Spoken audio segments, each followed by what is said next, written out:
Hi, everyone, and welcome back. Just a friendly reminder that it's helpful to have your curriculum, facilitator packet, and participant packet available so you can follow along as we walk through today's session. Let's jump in. We'll begin this session the same way we normally do, checking in about how the homework went, briefly reviewing what we covered last week, and then breaking into pairs to share highs and lows using the 3 listening questions. By now, this rhythm should feel familiar, and that familiarity helps participants settle and engage more fully. Next, you'll move into the mirroring game. This activity is intentionally light and playful. Trauma work asks a lot of the body, and even when participants feel emotionally safe, their bodies may still be holding tension, alertness, or the habit of bracing. Brief moments of creativity and laughter help release some of that tension and remind the body that connection, movement, and enjoyment are still available. Invite participants to pair up with one other person. Let them know there won't be any talking during the activity. This keeps the focus on movement and attention rather than explanation or performance. Have partners stand face to face. One person will be the actor and the other will be the mirror. The actor can move in any way they choose, slowly or quickly, while the mirror does their best to reflect those movements as accurately as possible. Encourage them to stay connected to one another, but keep the tone relaxed. This is not about doing it perfectly. It's about paying attention, staying present, and allowing themselves to play without pressure. Let the first round go for about 3 minutes and then have partners switch roles and repeat the activity for another 3 minutes. As the facilitator, your role is simply to hold a relaxed and encouraging presence. There's no need to correct or coach. The shared focus, movement, and occasional laughter naturally helps participants settle and reset before moving into the next part of the session. When the activity feels complete, gently bring the group back together and transition into group sharing. There are 4 weeks left in the curriculum, so be mindful of pacing to ensure everyone who wants to share has the opportunity. Depending on the size and readiness of your group, some weeks may include 1 person sharing and others may include 2. As in previous weeks, invite someone to share an event from their past that they want space to talk about. Gently remind the group that sharing is always optional. No one is required to share, and participants can stop at any point. Sharing is always on their terms. If no one volunteers right away, allow a moment of silence. You can briefly remind the group that they don't need to share details or complete a full story. If no one is ready, simply move on. When someone does choose to share, remind the group of the listening posture you've already established. This is a space for quiet, respectful presence, phones away, attention focused, and a calm, supportive atmosphere.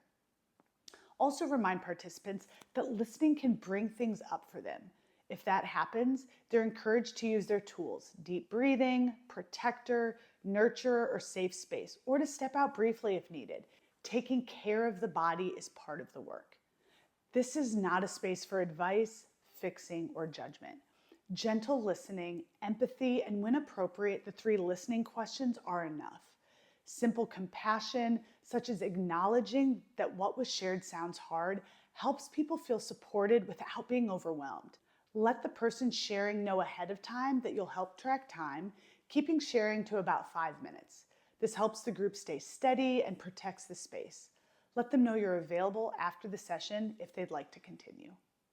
After the participant finishes, begin by thanking them for trusting the group, then gently help them return to the present by asking how their body feels now and what emotions they notice.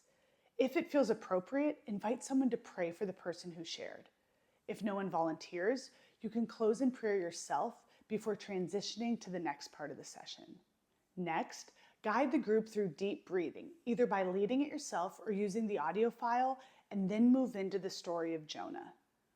The story follows the same rhythm used throughout From Rebel to Healing. You'll hear it once all the way through, and then a second time, pausing periodically to imagine being in Jonah's place and to notice emotional responses. The final activity for today is the anger iceberg. Have participants open their packets and take out the page labeled Anger Iceberg. You can briefly orient the group by asking if everyone knows what an iceberg is. Icebergs are large, but most of their size, about 90%, is hidden below the surface of the water. This image helps us understand anger. Anger is often what people see first. It's what gets expressed outwardly and what draws the most attention. But anger is rarely the whole story. Underneath anger, there are often more vulnerable emotions: fear, sadness, shame, hurt, disappointment, loneliness, or grief. These emotions sit below the surface and are often harder to notice or name. For many people, anger shows up because it feels safer or more accessible. It can feel stronger than sadness, less exposing than fear, and less painful than shame. Especially for people who have lived through trauma, anger can act as a kind of protection, creating distance or a sense of control when something feels overwhelming. The goal here is not to judge anger or make it disappear. Anger is not bad. Anger carries information. It tells us that something important is happening inside. But if we stay only at the surface, reacting to anger alone, we often miss what our body and heart are trying to communicate.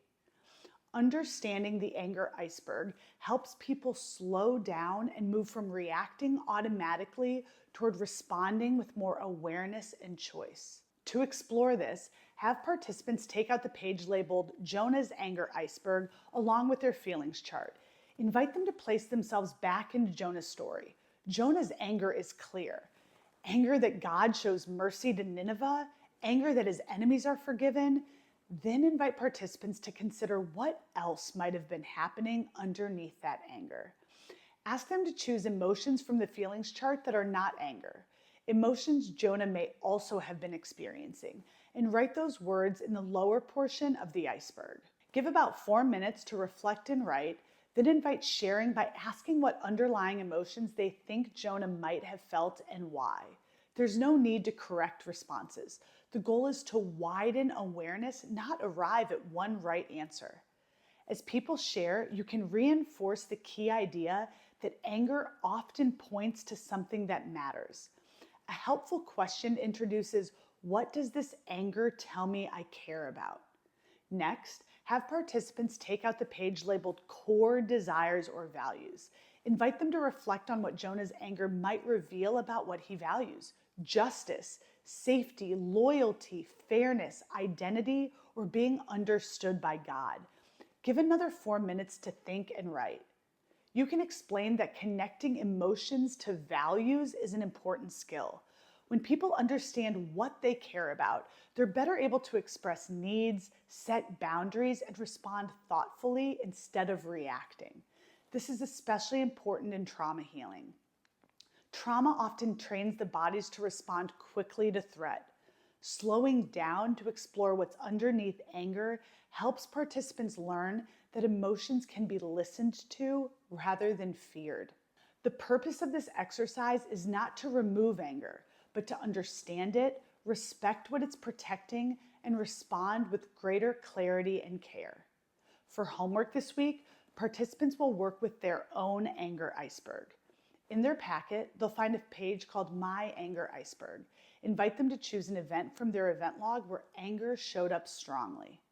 They'll reflect on what happened, how they felt, and what was hardest, while also exploring what emotions may have been underneath the anger and what values that anger points toward. Writing these emotions into the iceberg helps separate reaction from meaning. Anger remains visible, but it's no longer the whole story. They'll also continue greenlight activities, choosing 2 per day. Encourage consistency over perfection. Regular practice helps support this deeper emotional work. Before closing, open space for any questions about the homework and confirm the time and place for next week's meeting. Close with a short prayer, thanking God for helping us understand the full depth of our emotions, including anger, and for meeting us with patience and care as we learn what our feelings are trying to tell us. As we finish session 5, acknowledge the role you're playing as a facilitator. Helping people look beneath the surface of anger takes steadiness, patience, and trust in the process.